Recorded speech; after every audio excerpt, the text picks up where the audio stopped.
اسی پر خوشی کرو، اسی پر خوشی کرنے کا حکم دیا جا رہا ہے۔ میرے پیارے آقا علیہ الصلوۃ والتسلیم کے پیارے دیوانوں، تو پتہ یہ چلا قرآن مقدسہ کی کئی آیت مبارکہ ہیں جو آمد مصطفیٰ کے تعلق سے ہیں، نبی کریم صلی اللہ علیہ وسلم کی میلاد کے سلسلے میں ہیں۔ اب آپ دیکھیں حدیث مبارکہ کے اندر کیا آتا ہے، کیا صحابہ، لوگ کہتے ہیں نا کہ صحابہ نے کیا میلاد منایا ہے، کیا نبی نے میلاد منایا ہے؟ تو آپ دیکھیے کہ مسلم شریف کی حدیث ہے، مسلم شریف کی حدیث، راوی کہتے ہیں کہ ہم رسول اللہ صلی اللہ علیہ وسلم کی بارگاہ میں حاضر تھے، آقائے دو جہاں صلی اللہ علیہ وسلم سے سوال کیا گیا، یا رسول اللہ صلی اللہ علیہ وسلم آپ پیر کے دن روزہ کیوں رکھتے ہیں؟ تو میرے آقا صلی اللہ علیہ وسلم نے ارشاد فرمایا، میں پیر کے دن اس لیے روزہ رکھتا ہوں کیونکہ اسی دن اللہ نے مجھے پیدا کیا، اسی دن مجھ پر پہلی وحی نازل ہوئی اور اسی دن مجھے اعلان نبوت کا حکم ہوا ہے، پیدائش کا دن ہے۔ تو آقا دو جہاں صلی اللہ علیہ وسلم پیر کے دن روزہ رکھ رہے ہیں، خوشی میں اللہ کا شکر ادا کر رہے ہیں روزہ رکھ کر کے۔ اب اصل ثابت ہو گئی، اصل ثابت ہو گئی کہ میلاد النبی کے موقع پر خوشی منائی جائے گی۔ اصل ثابت، جس چیز کی اصل ثابت ہو جائے اس چیز کا کرنا بھی ثابت ہے، جس کی اصل ثابت ہو جائے۔ اور اگر کوئی یہ کہے کہ ہو بہو جیسا تم کر رہے ہو کیا ویسا صحابہ نے کیا، تو ایسے بہت سارے کام ہیں جو آج تم بھی کر رہے ہو وہ صحابہ نے نہیں کیا، جیسے مسجد کا پکا بنوانا، اس میں ٹائلز، پتھر اور پی او پی کا کام، لائٹنگ کا کام، پنکھے، کولر، اے سی کا کام، یہ کون سے صحابی نے کیا تھا؟ یہ انبیاء نے کیا؟ نہیں کیا، لیکن یہ جائز ہے۔ کیوں جائز ہے؟ اس لیے کہ مسجدیں بنانا یہ اصل ثابت ہے۔ اب اس میں اگر خوبصورتی کے لیے ضرورت کے اعتبار سے چھتیں پکی بنا دی گئی اور وہ فلور بائی فلور بنتی چلی گئی تو یہ فائدے کے لیے ہے، بس اصل کیا تھا؟ اللہ کے گھر کی تعمیر۔ اب اس میں آپ آج کے دور کے حساب سے اگر اس میں بڑھاتے چلے جا رہے ہیں اور جو شریعت کے خلاف بھی نہیں تو اس کا کرنا جائز و درست ہے۔ اسی طریقے سے کون سے صحابی نے بخاری شریف پڑھی تھی، مسلم شریف پڑھی تھی، ترمذی شریف پڑھی تھی، حدیثیں تھیں۔ حدیث کہتے کس کو ہے؟ قول و فعل اور عمل رسول اعظم صلی اللہ علیہ وسلم کا وہ حدیث ہے، لیکن بخاری میں نہیں تھا، بخاری نہیں تھی، مسلم نہیں تھی، ترمذی ابو داؤد نہیں تھی۔ آقا دو جہاں صلی اللہ علیہ وسلم کی حدیثیں جو صحابہ تھے، تابعین تھے، وہ اپنے ذہن میں یاد رکھتے تھے۔ تو جب یہ حدیث کا ہونا ثابت ہے اور اس کو محفوظ کرنے کے لیے علماء کا اجماع ہوا کہ اس کو کتابی شکل میں محفوظ کر دیا جائے تو اس کا کرنا ثابت ہو گیا۔ اسی طریقے سے میلاد کی اصل ثابت ہے، تو میلاد آج کے دور میں اللہ کی حمد کرنا، رسول اعظم صلی اللہ علیہ وسلم کے معجزات کا بیان، کمالات کا بیان، اور تشریف آوری کے وقت جو معاملات ہوئے، جو فضائل ہوئے، جو کمالات ہوئے، وہ ان چیزوں کا بیان کرنا، یہ اور اسی کے ساتھ ساتھ صدقہ و خیرات کرنا، روشنی کرنا، چراغاں کرنا، جلوس نکالنا، یہ سب میلاد کی اصل سے ثابت ہے۔ اسی طریقے سے آپ دیکھیں بخاری شریف کی حدیث میں ابو لہب نے اپنی لونڈی ثویبہ کو آزاد کیا۔ کیا تھا واقعہ کہ جب حضور علیہ الصلوۃ والتسلیم کی ولادت ہوئی تو ثویبہ جو لونڈی تھی ابو لہب کی، وہ خوشی خوشی ابو لہب کے پاس آئی اور اس نے مبارکباد دیتے ہوئے کہا، اے ابو لہب تمہیں مبارک ہو، تمہارے گھر میں بھتیجا پیدا ہوا۔ اور جب یہ سنا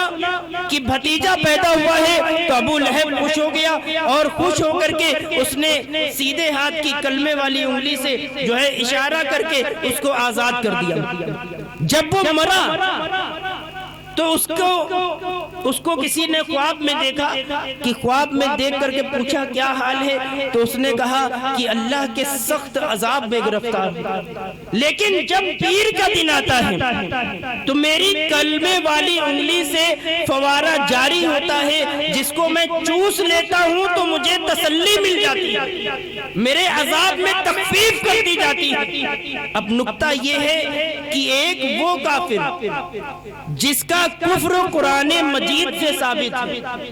جس کی لعنت ملامت کے لیے اللہ تبارک و تعالیٰ نے پوری سورہ کو نازل فرمایا، سورہ لہب اسی کی رد میں نازل ہوئی،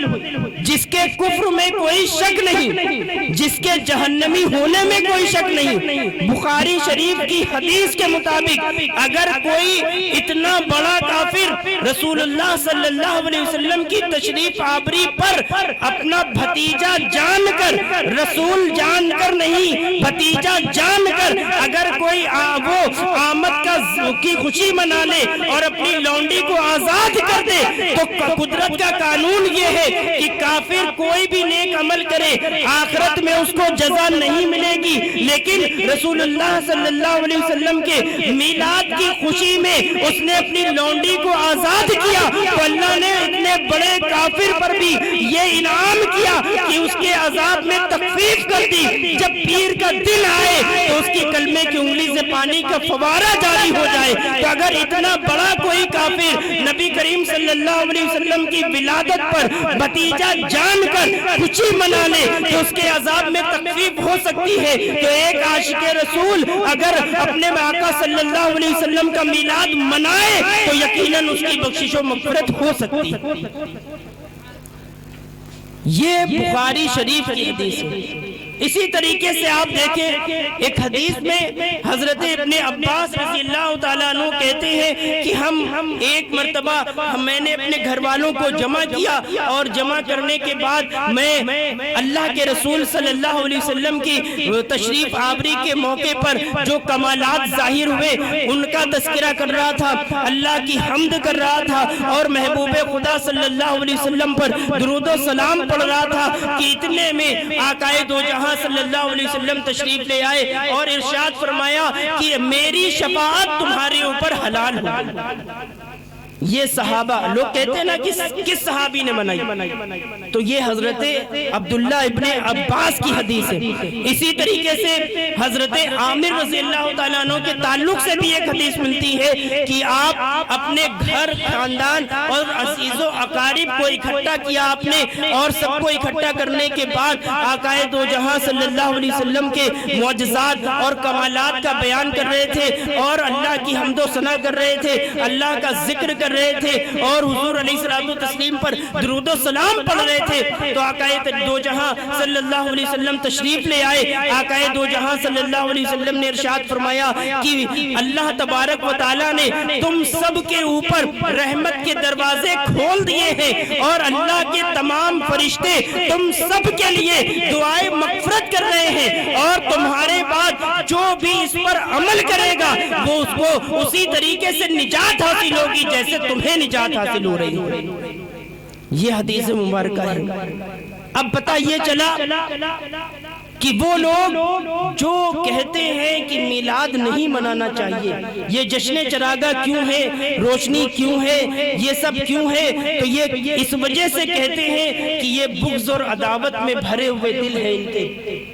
ان کے دل میں عشق رسول موجود نہیں، محبت مصطفیٰ موجود نہیں۔ میرے پیارے آقا علیہ الصلوۃ والتسلیم کے پیارے دیوانوں،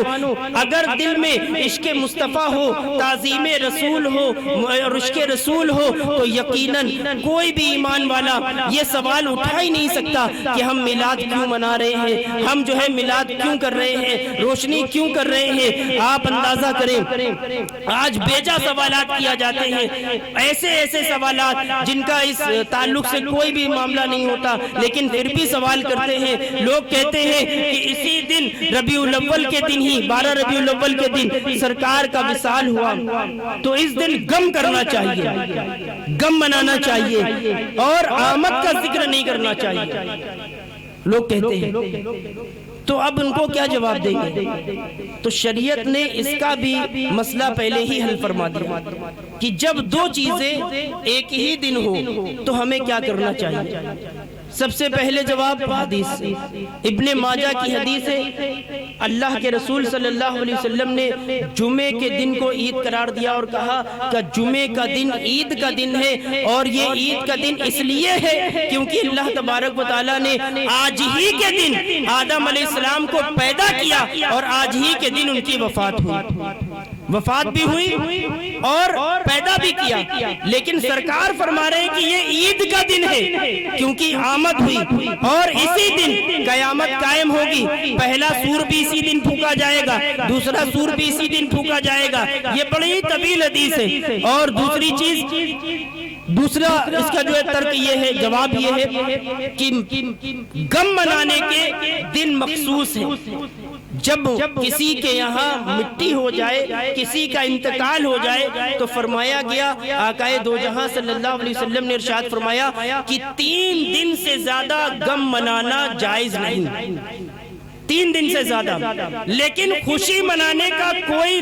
دن، کوئی ٹائم فکس نہیں ہے، خوشی ہمیشہ کی جائے گی، اور غم منانے کے لیے پابند کر دیا گیا کہ صرف 3 دن۔ اور 3 دن میں بھی کیسے؟ آپ کو منہ پہ تماچے نہیں مارنے ہیں، آپ کو سینہ نہیں پیٹنا ہے، آپ کو نوحہ پانی نہیں کرنی ہے، آپ کو لعنت ملامت نہیں کرنی ہے، اس کے لیے پابند کر دیا گیا۔ آقائے دو جہاں صلی اللہ علیہ وسلم نے ارشاد فرمایا، جو اپنے منہ پر تماچے مارے، اپنے گریبانوں کو پھاڑے، وہ ہم میں سے نہیں۔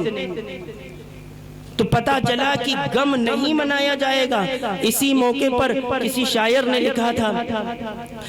کہ کافر ہے وہ جو منکر ہے حیات انبیاء کے، کافر ہے وہ جو منکر ہے حیات انبیاء کے، ہم آقا کی ولادت پر ماتم نہیں کرتے، ہم آقا کی ولادت پر ماتم نہیں کرتے، ہمارے نبی زندہ ہیں،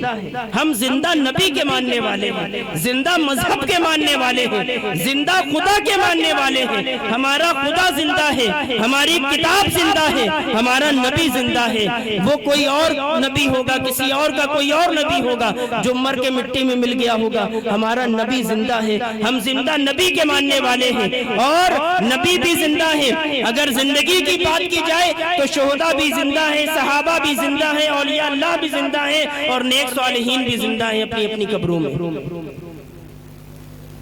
دوسری چیز کہ عید تو صرف 2 ہے، عید تو 2 ہے۔ لوگ کہتے ہیں، سوال پیدا کرتے ہیں، دیکھیں اس میں شیطان کا بہت حملہ ہوتا ہے۔ شیطان اصل میں یہی چاہتا ہے کہ آپ کا رشتہ اللہ اور اس کے رسول سے ٹوٹ جائے، اور اس کے حربے صرف یہ نہیں کہ وہ گناہ کے راستے سے آپ کو گمراہ کرے، 300 رحمانی دروازے بھی ہیں، یعنی ایسے نیکیوں والے راستے، نیکیوں کے دروازے جس میں لگے گا کہ نہیں ہم تو نیکی کا کام کرنے جا رہے ہیں، ہم تو شریعت کی بات کر رہے ہیں، لیکن دراصل وہ شیطان کا پھندا ہوگا۔ جیسے شیطان دھواں بن کر کے آیا تھا غوث پاک کی بارگاہ میں اور کہا تھا، اے عبدالقادر اٹھو، میں تمہارا خدا ہوں، میں نے تمہاری عبادت سے میں خوش ہوں، میں تم سے راضی ہوں، اب تمہیں عبادت کی ضرورت نہیں ہے، اب تم جیسے چاہو اپنی زندگی گزارو۔ شیخ عبدالقادر غوث پاک رضی اللہ تعالیٰ عنہ، اللہ کے ولی، ولیوں کے سردار، آپ نے فوراً دل میں سوچا کہ نماز تو انبیاء کے اوپر بھی معاف نہیں ہوئی، پھر میرے اوپر کیسے معاف ہو سکتی ہے؟ تو آپ نے فرمایا، اے مردود، شیطان تو مردود ہے، لعنت ہے تجھ پر، تو نکل جا یہاں سے۔ جب جانے لگا تو کہنے لگا، اے عبدالقادر تجھے تیرے علم نے بچا لیا، ورنہ اسی پھندے سے میں نے کئی ولیوں کی ولایت کو چھین لیا، ان کے ایمان کو کھینچ لیا۔ تو شیخ عبدالقادر غوث پاک رضی اللہ تعالیٰ عنہ ارشاد فرماتے ہیں، اے مردود جاتے جاتے بھی پھندا ڈالتا ہے، مجھے میرے علم نے نہیں بچایا، مجھے اللہ کی رحمت نے بچا لیا، مجھے اللہ کی رحمت نے بچا لیا۔ اب جا رہا ہے کہہ رہا تجھے تیرے علم نے بچا لیا، لیکن غوث پاک نے کیا فرمایا؟ مجھے میرے علم نے نہیں، اللہ کے فضل نے بچایا۔ تو رحمت کے بھی دروازے ہیں، نیکیوں کے بھی، تو وہ کیا چاہتا ہے؟ شریعت میں نہیں ہے آپ میلاد النبی نہ، میلاد سے نہیں، دراصل نبی کا ذکر نہ ہو، اولیاء اللہ کا ذکر نہ ہو، وہ یہ چاہتے ہیں، اسی لیے بھیجا۔ آپ ان سے سوال کریں، اگر میلاد نہیں منانا چاہیے تو آپ ایک آیت لا کر کے دکھا دیں، ایک آیت۔ میں نے 4 یا 5 آیتیں پڑھی میلاد النبی کے دلیل میں، آپ ایک آیت لا کر کے دکھا دو جس میں یہ لکھا ہو کہ میلاد النبی نہیں منانا چاہیے، ہم منانا چھوڑ دیں۔ آپ ایک حدیث لے آؤ، ایک حدیث، ابھی 4 حدیثیں پیش کی گئی منانے پر، آپ نہ منانے پر ایک حدیث لے آؤ کہ جس میں یہ لکھا ہو کہ میلاد النبی نہیں منانا چاہیے، ہم منانا چھوڑ دیں گے۔ نہ ان کی بات قرآن سے ہے، نہ ان کی بات حدیث سے ہے، صرف گمراہ کرنے کے لیے اس طریقے کی باتیں کی جاتی ہیں کہ لیجئے بھائی فضول خرچی کر رہے ہیں، اتنی روشنی کر رہے ہیں، اور اتنے میں تو اتنی لڑکیوں کی شادی ہو جاتی، اتنے غریبوں کا علاج ہو جاتا، یہ صرف ربیع الاول پر ہی کیوں یاد آتا ہے؟ اور یہ کہنے والوں کے بچوں کی جب شادیاں ہوتی ہیں تو آپ ان کی شادیوں کا جائزہ لے لیجئے، گھر بھی سجے ہوں گے، گاڑیاں بھی لگی ہوں گی، 2-2, 2.5, 3 ہزار لوگوں کے لیے دعوت کا بھی انتظام ہوگا، اور بڑے بڑے مہنگے موبائل بھی ہوں گے، فالتو کے پتہ نہیں کتنے خرچے بھی ہوں گے، اب ان کو ایکسٹرا خرچہ یاد نہیں آتا۔ اب یہاں پر کیوں یاد آ رہا ہے؟ کیونکہ رسول اعظم صلی اللہ علیہ وسلم کی محبت کی بات ہے، عشق مصطفیٰ کی بات ہے۔ اعلیٰ حضرت عظیم البرکت نے اسی لیے تو کہا تھا کہ نثار تیری چہل پہل پر 1000 عید ربیع الاول، سوائے ابلیس کے جہاں میں سبھی تو خوشیاں منا رہے ہیں، صرف ابلیس رویا تھا۔ آپ اس بات کو بھی یاد رکھیں کہ جب سرکار کی آمد ہوئی تو صرف ابلیس رویا، انسان خوش تھے، چرندوں پرند خوش تھے، فرشتے خوش تھے، سب طرف خوشیاں منائی جا رہی تھی، آسمان سجا دیے گئے، آسمان روشن ہو گئے۔ حضرت آمنہ رضی اللہ تعالیٰ عنہ کہتی ہیں کہ جب میرے بیٹے محمد کی پیدائش ہوئی تو میں نے روشنی اس قدر بلند ہوئی کہ میں نے شام کے محلات کو دیکھ لیا۔ یہ حدیث سنی ہے نا آپ نے؟ اللہ تبارک و تعالیٰ نے اتنا روشن فرما دیا کہ مکہ معظمہ سے شام کے محلات کو دیکھ لیا تو پتہ یہ چلا کہ یہ جشن چراغاں کرنا، یہ روشنی کرنا، یہ سنت الہیہ ہے، یہ اللہ کی سنت ہے۔ اور اللہ لامحدود قدرت والا ہے، اس کی اپنی قدرت ہے، لامحدود قدرت ہے، اس نے اپنی شان کے اعتبار سے زمین و آسمان کو روشن کر دیا۔ تو ہم بندے ہیں، ہم جو ہے ہماری طاقت محدود ہے، اللہ کی عطا سے جو بھی ہے اس کی عطا سے ہے۔ تو اللہ رب العزت نے جو بھی طاقت دی ہے، وسعت دی ہے، حیثیت دی ہے، تو ہم اپنی حیثیت کے اعتبار سے دیے جلا لیتے ہیں، کمکمے لگا لیتے ہیں، لائٹنگ کر لیتے ہیں، اور ہائلوجن لگا لیتے ہیں۔ یہ وہی سنت الہیہ تو ہے جو اللہ رب العزت نے اپنے محبوب کی پیدائش پر فرمایا تھا۔ اور اگر ناجائز ہے تو ایک حدیث لا کر کے دکھائیے کہ عید میلاد النبی پر لائٹنگ کرنا، روشنی کرنا یہ ناجائز و حرام، ایک حدیث لا کر کے دکھا دی۔ تو گمراہ ہونے کی ضرورت نہیں ہے۔ اسی طریقے سے سوال کیا ہوتا ہے، عیدیں تو جو ہے وہ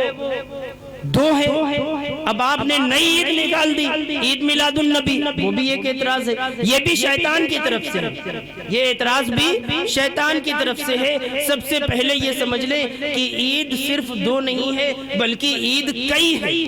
کئی عیدیں ہیں، جیسے کہ جمعے کو عید کہا گیا۔ ابھی حدیث شریف آپ کو بتائی گئی نا کہ سرکار علیہ الصلوۃ والتسلیم نے جمعے کے دن کو عید کا دن قرار دیا۔ سال میں جمعے 52 ہوتے ہیں، کم و بیش 52 جمعے، تو یہ 52 دن عید کے ہیں۔ اسی طریقے سے حدیث شریف میں آتا ہے، حضرت عبداللہ ابن عباس رضی اللہ تعالیٰ عنہ کے تعلق سے یہ حدیث مبارکہ ہے، آپ کہتے ہیں کہ جب آخری آیت نازل ہوئی الیوم اکملت، اسی طریقے سے یہ پوری آیت مبارکہ جب نازل ہوئی تو ایک یہودی بھی وہاں پر بیٹھا ہوا تھا، اس نے کہا تھا کہ اگر یہ آیت مبارکہ ہمارے یہاں نازل ہوتی تو ہم اس دن کو عید کا دن مناتے۔